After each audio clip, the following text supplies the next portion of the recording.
మీ నడుములో కట్టుకొని ఉండుడి, మీ దీపమును వెలుగుచుండనీయుడి. తమ ప్రభువు పెండ్లి విందు నుండి వచ్చి తట్టగానే అతనికి తలుపు తీయుటకు అతడెప్పుడు వచ్చునో అని అతని కొరకు ఎదురు చూచు మనుష్యుల వలె ఉండుడి. చిన్న ప్రార్థన చేస్తా. మహాపరిశుద్ధుడా, దయగల తండ్రి, వాక్యము మీది, మీరు వాక్యమై ఉన్న దేవుడయ్యా. మీ వాక్యము ద్వారా నాతో, మీ చేరవచ్చిన మీ ప్రజలందరితో మీరు మాట్లాడుటకు సిద్ధపరిచిన వాక్య భాగాన్ని బట్టి స్తుతిస్తూ ఉన్నాను. ఈ వాక్యము నాకు మాకందరికి అర్థమయ్యే విధముగా మీరు బోధించాలండి. బోధకులకు బోధకుడును వాక్యమై ఉన్న యేసు ప్రభువు శ్రేష్ఠ నామమున ప్రార్థించి బోధించుకొనుచున్నాము తండ్రి, ఆమేన్. పరిశుద్ధమైన దేవుని వాక్యాన్ని మనం చదువుకున్నాం. మనం చదువుకున్నటువంటి వాక్య భాగంలో మీ నడుములు కట్టుకొని ఉండుడి, మీ దీపములు ఏం చేయండి, వెలుగుచుండనీయుడి. ఎందుకు మన నడుము కట్టుకొని మన దీపములు వెలుగుచుండనీయమంటున్నాడు ప్రభు? ఎందుకంటే కింది వచనంలో దానికి వివరణ ఇచ్చారు. ఏమన్నారు? తమ ప్రభువు పెండ్లి విందు నుండి వచ్చి తట్టగానే అతనికి తలుపు తీయుటకు అతడెప్పుడు వచ్చునో అని అతని కొరకు ఎదురు చూచుచు మనుష్యులమై ఉండుడి. ఎందుకు మా నడుములు కట్టుకొని మన దీపాలు వెలుగుచుండనీయాలంట? అయ్యా, మన ప్రభువు తిరిగి రానై ఉన్నాడు. ఇది క్రైస్తవ విశ్వాసం. మన ప్రభువు ఎప్పుడు వచ్చునో మనం ఎరుగము గనక మన నడుములు కట్టుకొని దీపములు వెలుగుచూ ఉండని ఎడల అతడు ఎప్పుడు వచ్చునో మనం ఎరుగము. ఆయన అర్ధరాత్రి వేళ రావచ్చు, మధ్యాహ్నము వేళ రావచ్చు. ఆయన సమయము ఇది అని బైబిల్ గ్రంథంలో ఇంతవరకు రాయబడి ఉండలేదు కనుక అతడు ఎప్పుడు వచ్చునో ఎరుగడు కనుక అతడు వచ్చినప్పుడు అతనికి తలుపు తీయవలనని ఎదురు చూచు మనుష్యుల వలె మీ నడుములను కట్టుకొని మీ దీపములను వెలుగుచుండనీయుడి అని భక్తులకు లూకా మనల్ని హెచ్చరిస్తూ ఉన్నాడు. గమనించండి, మన నడుములు కట్టుకొని మన దీపములను వెలుగుచున్నట్లయితే అతడు ఎప్పుడు వచ్చినా బాగా గమనించండి, తమ యజమానుడు ఎప్పుడు వచ్చినా తలుపు తీయుటకు ఇదిగో దాసుడు తన నడుము కట్టుకొని తన దీపాన్ని వెలుగుచుండనీయాలి. దీపం ఆరిపోయినా ఈ పనివాడు నడుము కట్టుకొని సిద్ధంగా ఉండలేకపోయినా తలుపు దగ్గర నిలుచుండి తట్టువాడు ఎంతసేపు కడతాడో మనం ఎరుగము కనుక సిద్ధంగా ఉండాలి. కనుక నడుము కట్టుకొనుట అన్న మాటకు ప్రాముఖ్యమైన అర్థాన్ని మనం తీసుకున్నట్టయితే ఇది సంపూర్ణ సిద్ధపాటుకు సూచనగా ఉన్నది. ఒక పనివాడు ఏం చేస్తాడు? పనికి వంగాలి. ఇప్పుడు పని దగ్గరికి వెళ్ళాడు, పనికి వంగాలి. ఏం చేస్తాడు? తన నడుములకు టవాలు కానీ, తన నడుములకు తన దగ్గర ఉన్నటువంటి పై వస్త్రము కానీ, తాను వేసుకున్న వస్త్రములను కానీ తీసి నడుముకు గట్టిగా కట్టుకుంటాడు. కట్టుకున్న వెంటనే వాడు దేనికి సిద్ధపడ్డాడు? ఇంకా ఆ పని చేయటకు సిద్ధపడ్డాడు. ఇంకా కాబట్టి ప్రభు ఎప్పుడు వచ్చునో నీవు నేను మనం ఎరుగము గనక ఆయన వచ్చినప్పుడు ఆయనకు తలుపు తీయుటకును ఆయనతో కూడా ఆ పెళ్లి విందులో ప్రవేశించుటకును ఇదిగో ఆయన తలుపు తీసి ఆయన వచ్చినప్పుడు తలుపు తీసి ఆయనతో కూడా వెళ్ళుటకును నీవు నేను మనమందరము సిద్ధంగా ఉండాలంటే మన నడుము కట్టుకొని ఉండాలి, మన దీపములను వెలుగుచుండనియాలి. అమ్మా, ఈ దినమున ప్రభువు నన్ను ప్రేరేపించిన బలి మన నడుము కట్టుకొని ఉండుడి అన్న మాట మాత్రమే మనం ధ్యానిస్తా ఉన్నాం. ఈ దినమున ప్రభు చిత్తమైతే మన దీపములను వెలుగుచుండనీయుడనే మాట మరొకసారి ధ్యానం చేద్దాం. కనుక మన నడుములను కట్టుకొని ఉండుడి. ఎందుకు కట్టుకొని ఉండాలి? అసలు ఈ నడుము కట్టుకొని ఉండటం సూచన ఏమిటి అంటే మనం పేతురు భక్తుని అడగాలి. మొదటి పేతురు రాసినటువంటి పత్రిక 1వ అధ్యాయం. ఈ నడుము కట్టుకొనట అనగా ఏమిటో ఈ పేతురు భక్తులు మాత్రమే జవాబు చెప్పారు.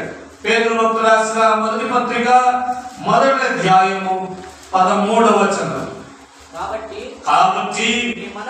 మీ మనస్సు అను ఏం నడుము? ఏం నడుమమ్మా?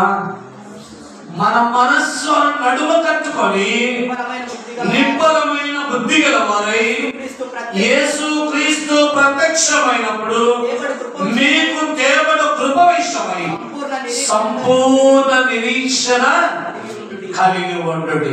అమ్మా, నడుము కట్టుకొనట అంటే ఏంటి? ఇప్పుడు మన మనస్సును కట్టుకోవాలి. ఏమైంది ఈ మనస్సుకు? ఈ మనస్సు చాలా వేగవంతమైనది. గాలి కంటే వేగవంతమైనది ఏదయ్యా భూమి మీద అంటే అది మానవుని మనస్సు. ఈ మనస్సును ఏం చేసుకోవాలా? గట్టిగా నడుముకు దట్టి కట్టుకొని ఎలాగైతే మన వస్త్రములను బిగించుకుంటామో అలా మనం ఏం చేయాలి? మన మనస్సును నడుమును గట్టిగా కట్టుకోవాలా. ఎందుకు కట్టుకోవాలా?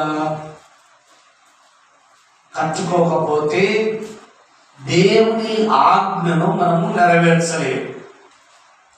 ఎందుకు నెరవేర్చలేమంటే యెహోషువ గ్రంథం పదాన్ని చూద్దాం. యెహోషువ గ్రంథం 7వ అధ్యాయం. మీరందరూ ఉపచారతగా దేవుని వాక్యాన్ని శ్రద్ధగా విని నేర్చుకోవాలి. 7వ అధ్యాయం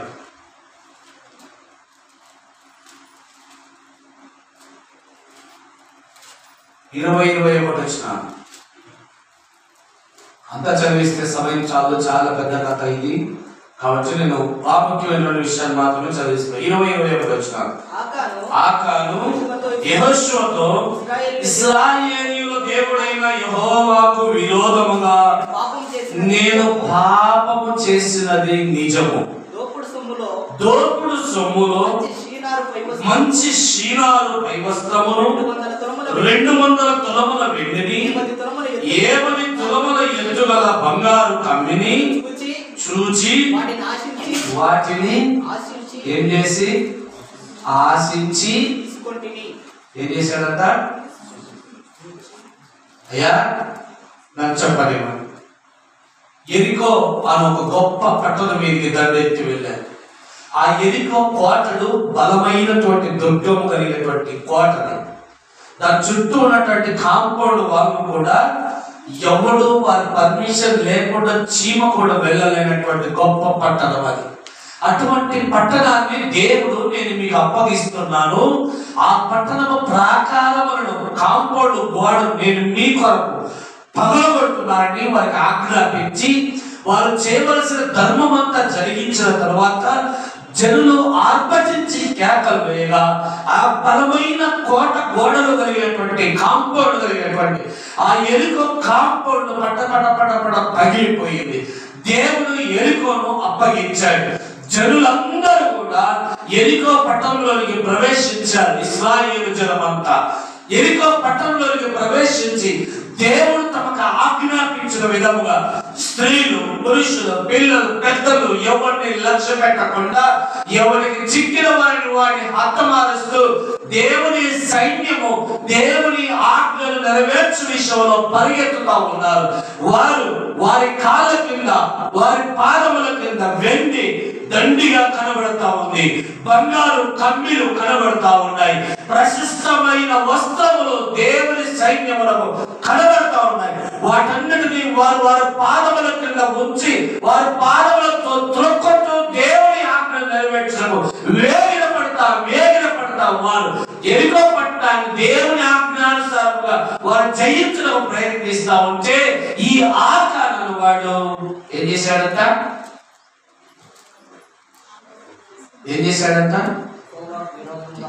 పాపము చేసి ఆఖరు మాట చదవండి, వాటిని ఆశించి, ఏం చేసి ఆశించి.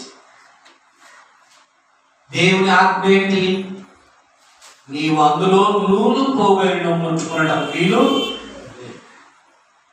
సైన్యము ఎంత మంది జనము హతమారుస్తూ వారి కాళ్ళ కింద వెండి బంగారములను తొక్కుతా దేవుని ఆజ్ఞలను నెరవేర్చకు వారు వేదన పడతా ఉంటే ఈ ఆజ్ఞలను వాటిని చూచి మనస్సు నిలుపుకొనలేక, మనస్సు స్వాధీనపరచుకొనలేక, తన మనస్సు దేవుని ఆజ్ఞ వైపు దృష్టి వంచగా ఆశించి ఏం చేశాడంట? వాటిని కొన్ని తెచ్చి తన గుడారంలో దాచిపెట్టుకున్నాడు. ఆ తర్వాత హాయలు చిన్న పట్టణం మీదకి వెళ్ళారు. ఓడిపోయి వచ్చిన తర్వాత యెహోషువ దేవుని యొద్ద విచారణ చేస్తే వెల్లడి అయినటువంటి విషయం. అప్పుడు తన పాపాన్ని ఒప్పుకున్నాడు ఆ కాలంలో. ఏమన్నాడు? అవునయ్యా, నిజమే, నేను షీనారోను పై మంచి వస్త్రములను చూచి, వెండిని చూచి, బంగారు చూచి ఆశించి తెచ్చుకొని నా గుడారంలో పెట్టుకున్నాను. నీ మనస్సును, నీ స్వాధీనమందు నీ మనస్సును నీవు కట్టుకొనకపోతే అది దేవుని ఆజ్ఞను నెరవేర్చలేదు కనుక నీ మనస్సును, నడుమును ఏం చేసుకోవాలా? కట్టుకోవాలి. ఇంత సైన్యము దేవుని ఆజ్ఞను నెరవేరుస్తా ఉంటే యెహోషువ వేగిర పడుతూ దేవుని ఆజ్ఞానుసారముగా ఎరికో పట్టణము కింద దేవుడు చెప్పిన విధముగా ఆయన చెప్పిన మాటలు నెరవేరుస్తూ సైన్యం ముందుకు వెళ్తా ఉంటే ఆకాను వాడు తన మనస్సును కట్టుకొనలేక వెండి బంగారు తెచ్చి ఇంట్లో పెట్టుకొని ఇశ్రాయేలు వారందరి మీదకి శాపం వచ్చేటట్టుగా చేశాడు. ఎంత ఘోరము కదా! అందుకే నీవు నేను మన మనస్సును కట్టుకోలేకపోతే అయ్యా నీకు మాత్రమే ఆ శాపము కాదు, నీ కుటుంబం మీదకి, నీవు ఉన్నటువంటి దేవుని సంఘం మీదకి సైతం శాపాన్ని కొని తెచ్చేవాడవుగా ఉంటావు. కాబట్టి మన మనస్సు అనే నడుమును ఏం చేసుకోవాలా? కట్టుకోవాలి. నీ మనస్సును నడుము నీవు కట్టుకోకపోతే దేవుని ఆజ్ఞను నెరవేర్చలేవు. ఆజ్ఞను తన మనస్సును కట్టుకోలేక వెండి బంగారములను ఆశించి, షీనాలో మంచి వస్తువులను ఆశించి దేవుని ఆజ్ఞ నుండి పడిపోయాడు. అంతమంది తమ కాళ్ళ కింద వెండి బంగారు తొక్కుకుంటూ పోతాంటే వీడు మాత్రం తన మనస్సు నిలుపుకోలేక వాటిని తెచ్చి పెట్టుకున్నాడు. పోనీ వారి వెండి వారిని రక్షించిందా? వాడు తెచ్చుకున్న బంగారు వారిని విమోచించిందా? అయ్యా, ఇదిగో ఈ పాపాన్ని వాడు ఒప్పుకొనగానే ఇశ్రాయేలు వారందరూ పాలెము వెలుపలికి వాడిని తీసుకొని వెళ్ళి రాళ్లతో కట్టి అగ్ని చేత వాడిని వారి కుటుంబాన్ని ఏం చేశారు? కాల్చివేశారు. ఎవరికి వచ్చింది? ఎవడు తన మనస్సును నిలపలేక పాపము చేశాడు. వారి కుటుంబం అంతా శపించబడి. గమనించండి, మనము కూడా మన హృదయం, మన మనస్సుని నడుము గట్టిగా కట్టుకుని ఉండాలి. దేవుని ఆజ్ఞలు నెరవేర్చు విషయంలో ఒకసారి వెండి బంగారములను సైతము నీవు పక్కకు త్రోసివేసి రావచ్చు. ఇదిగో దేవుని ఆజ్ఞను నెరవేర్చు విషయంలో మంచి షీనారు వస్త్రములు సైతము పక్కకు పెట్టవలసి రావచ్చు. వెలగల వస్త్రమును, వెలగలిగినటువంటి వెండి బంగారమును నీ దేవుని ఆజ్ఞను నెరవేర్చడం కొంత దూరము పెట్టవలసి రావచ్చు. పర్వాలేదు, నీ మనస్సును నడుము కట్టుకొని దేవుని ఆజ్ఞను నెరవేరిస్తే ఆయన వచ్చినప్పుడు, ఆయన అర్ధరాత్రి వేళ వచ్చిన, మధ్యాహ్నం వచ్చిన, పగలొచ్చిన, రాత్రి వచ్చిన ఆయన కొరకు తలుపు తీసి ఆయన ఉన్న స్థలంలో నీవు ఉండటము లోపలికి వెళ్ళగలుగుతావు. లేకపోతే విడువబడతావు. పేతురు భక్తుడు కూడా అదే అన్నాడు కదా, మన ప్రభువు ప్రత్యక్షమైనప్పుడు దేవుడు కృప విషయమై సంపూర్ణ నిరీక్షణ కలిగిన వారు. మన ప్రభువు మన కొరకు తన కృపను తేపోతా ఉన్నాడు. ఆయన అన్నాడు, నేను వారి క్రియ చొప్పున సిద్ధపరచిన జీతం నా యొక్క ఉన్నది అని ఆయన అన్నాడు. నీ విగ్రహమున వెండిని దేవుని ఆజ్ఞ నెరవేర్చడం వెండిని బంగారం ప్రశస్త వత్సములు ఇదిగో నీవు త్రోసిపుచ్చి ఉండవచ్చు, పర్వాలేదు, నీ కొరకు ప్రభువు ఒక అద్భుతమైన కృపను ఆయన ఇవ్వబోతా ఉన్నాయి. కాబట్టి నీ మనస్సును నిలుపుకోలేకపోతే, నీ మనస్సును నడుకట్టును కట్టుకోకపోతే దేవుని ఆజ్ఞను నీవు నెరవేర్చండి. మరొక వ్యక్తులు కూడా నన్ను చెప్పనివ్వండి.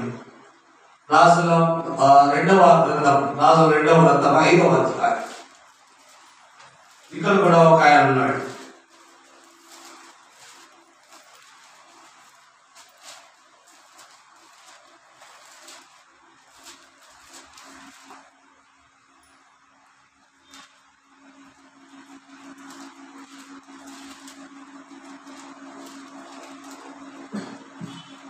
అయ్యా 5వ అధ్యాయం 20-21 వచనం.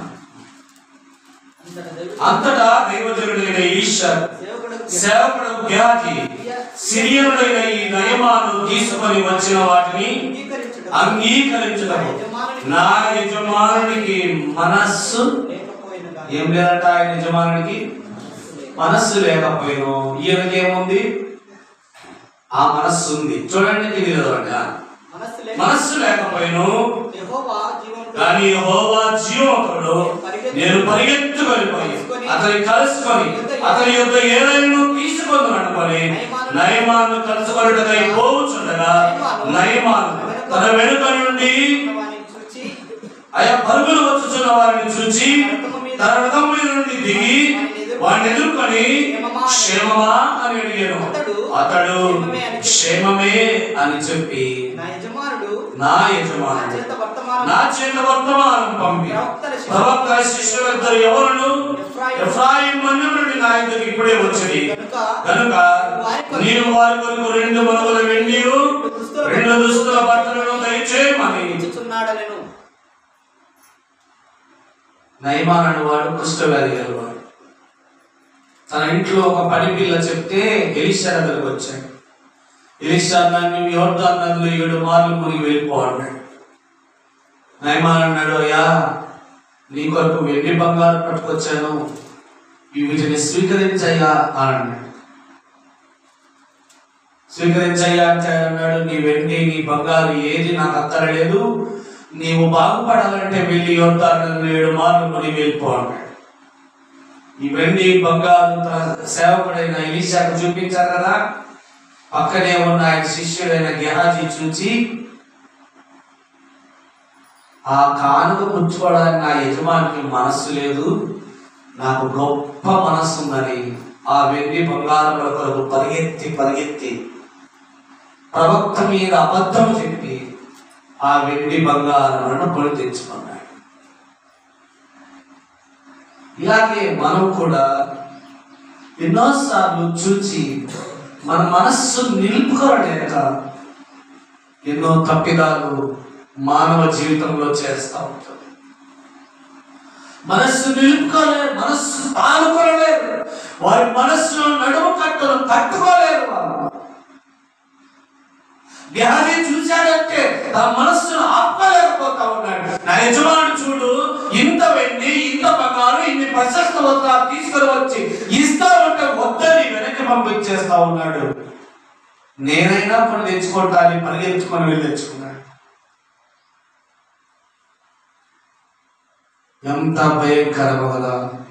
అందుకే నేను దేవుని సేవకునిగా నేను చేసే మనం ఏమిటంటే, మీ మనస్సును నడుము కట్టును మీరు కట్టుకోకపోతే దేవుని ఆజ్ఞను మనం ఏం చేయలేము, నెరవేర్చలేము. దేవుని ఆజ్ఞ నెరవేర్చలేము. మనం దేవుని ఆజ్ఞ నీ ద్వారా నా ద్వారా నెరవేర్చబడాలంటే మన మనస్సు అనే నడుము కట్టుకొని ఉండాలి. జాగ్రత్తగా దాన్ని కాపాడుకోగలగాలి. ఆకాను వెండి బంగారమును ఆశించి తెచ్చుకున్నాడు. గేహజీ వెండి ప్రశస్త వస్తువులను చూసి తాలుకొనలేక తన యజమానుడు త్రోసిపుచ్చి రాకుండా నేనైనా కొన్ని తెచ్చుకుంటానని పరిగెత్తుకొని వెళ్ళి తన యజమానుని పేరు చెప్పి తెచ్చుకొని వచ్చాడు. ఫలితం వాని వెండి, వారి ప్రశస్త వస్త్రములు వారిని రక్షించలేదు. నయమానుకున్న కుష్ఠరోగము గెహజీ సంపాదించుకున్నాడు. కాబట్టి మనము కూడా దేవుని ఆజ్ఞను నెరవేర్చటకు వెండి బంగారములైనను వస్త్రములైనను వెలగల వస్తువులైనను వాటి కొరకు నీ మనస్సు నిలుపుకొనకపోతే దేవుని ఆజ్ఞను నెరవేర్చలేదు. దేవుని ఆజ్ఞ నుండి తొలగిపోతావు. జాగ్రత్త కలిగి మన మనస్సును నడుమును కట్టుకొని ప్రభు చూస్తూ ఆయన సన్నిధిలో ముందుకు సాగిపోవాలి. మరొక వ్యక్తిని కూడా నన్ను చెప్పండి, చదవ అవసరం లేదు. 2 సమూయేలు గ్రంథం 11వ అధ్యాయంలో మనం ఒకసారి చూసినట్లయితే రాజు వసంత కాలమున యుద్ధాలకు వెళ్ళుట కద్దు. వసంత కాలాన్ని ఎందుకు వెళ్తారయ్యా అంటే అది పంటలు పండి ధాన్యము సమృద్ధిగా ఉండేటువంటి కాలం కనుక ఆయా రాజ్యముల మీదకి దండెత్తి ఆయా రాజ్యాలను దోచుకొని ఆయా రాజ్యాలను పట్టుకొని వాటి సంపద తండ్రి దోచుకొని వచ్చే రాజులకు ఆ కాలంలో అద్దు. కనుక వసంత కాలంలో రాజులందరూ యుద్ధానికి వెళ్తే మనవాడు మేడగది మీద సైన్యాన్ని యుద్ధానికి పంపి మనవాడు యుద్ధానికి వెళ్ళకుండా రాజై ఉండి యుద్ధానికి వెళ్ళకుండా మేడగది మీద ఇటు అటు తిరుగులాడుతూ ఉంటాడు. ఏం చేశాడు? చూడరాని దాన్ని చూసి తన మనస్సు నిలుపుకొనలేక దానితో పాపము చేసి నరహంతకుడయ్యాడు. ఎవరైనా ఆయనే భక్తుడకు దావీదు. ఊరియా అను వాని భార్య విషయంలో దావీదు చేసేటువంటి పాపం. కాబట్టి మన మనస్సు నిలుపుకోలేకపోతే దేవుని ఆజ్ఞలు మనం నెరవేర్చలేము. కనుక మన మనస్సును నడుకట్టును ఎప్పుడు గట్టిగా కట్టుకొని ఉండాలి. ఈ మనస్సు కట్టుకున్న వాటిని సామెతల భక్తులు రాస్తూ జ్ఞాని అని సొలొమోను ఒక 2 మాటలు చూపించి ముగించేస్తాడు. 16వ అధ్యాయం సామెతల 16వ అధ్యాయం.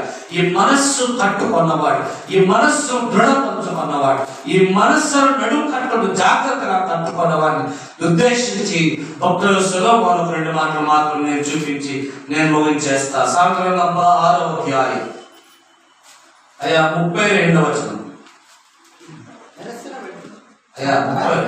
పరాక్రమశాలి కంటే దీర్ఘశాంతము గలవాడు శ్రేష్ఠుడు.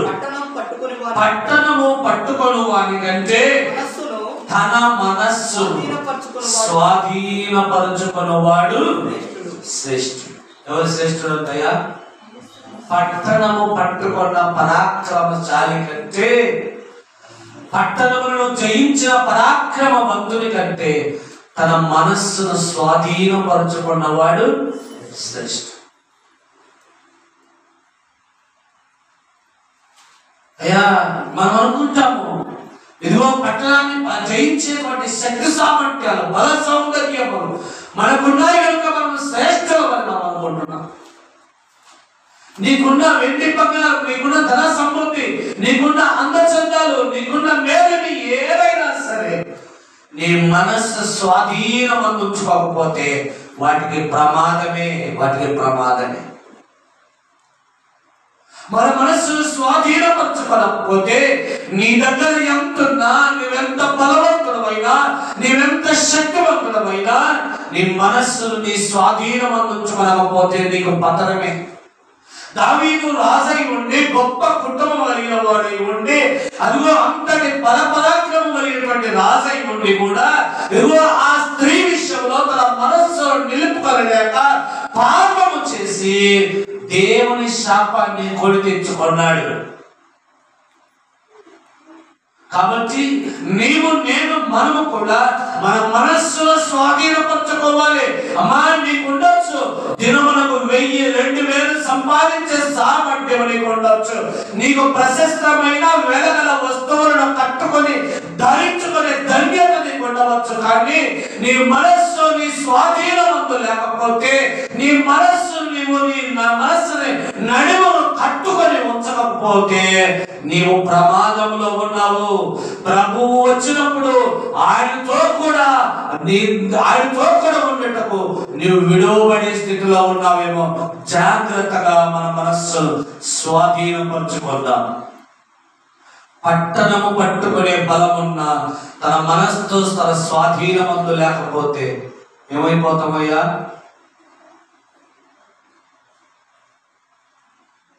పరాక్రమశాలి కంటే అయ్యా, పట్టణము పట్టుకున్న పరాక్రమశాలి కంటే తన మనస్సు స్వాధీనపరచుకున్నవాడు శ్రేష్ఠ. మన మనస్సు మన స్వాధీనం ఉండాలి. నీ మనస్సు దేవుని మాట, దేవుని ఆజ్ఞను నెరవేర్చేదిగా ఉండాలి. జాగ్రత్త. మరొక మాట చూపించడం ముగించేస్తాం. సామెతల గ్రంథం 25వ అధ్యాయం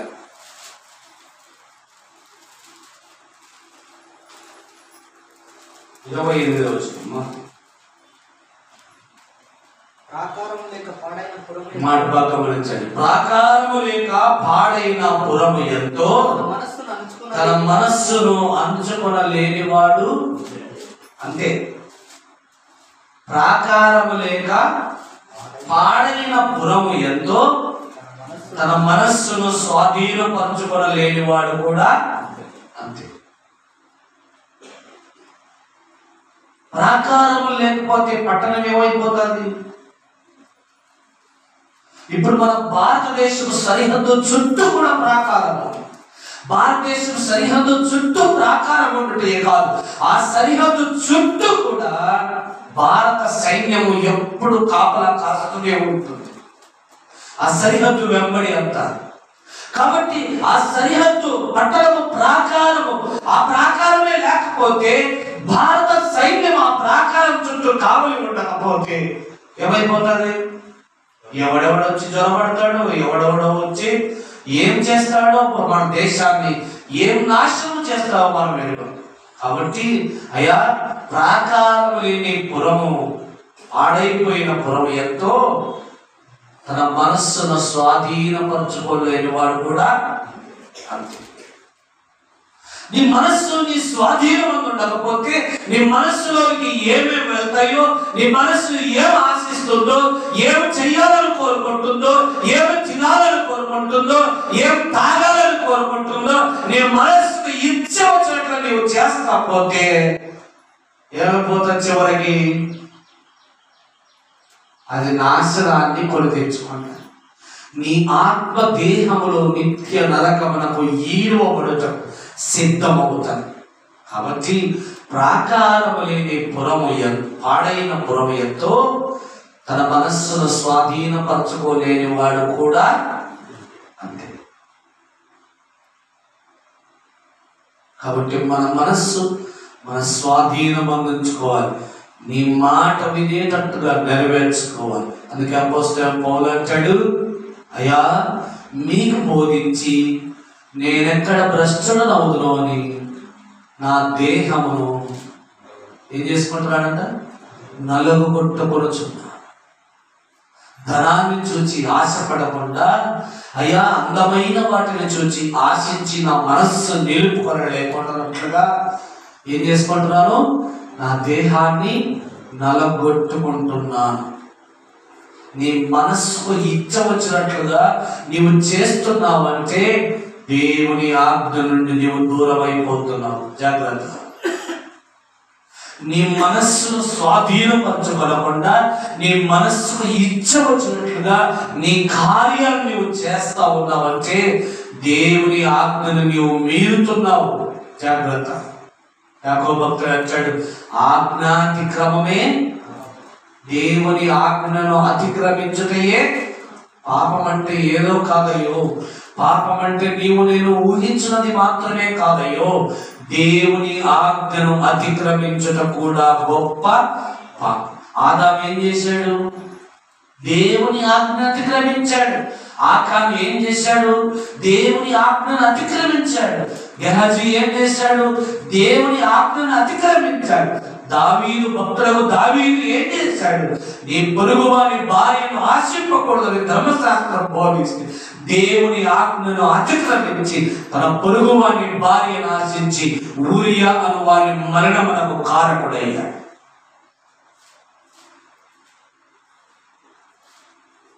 పట్టణము పట్టుకున్న పరాక్రమశాలి కంటే తన మనస్సు స్వాధీనపరచుకున్న వాడు శ్రేష్ఠుడు. అయా, ప్రాకారము లేని పాడైన పురము ఎంతో, తన మనస్సును స్వాధీనపరచుకోలేని వాడు కూడా అంతే. దేవుడి ప్రతి మాటలు దీవించిన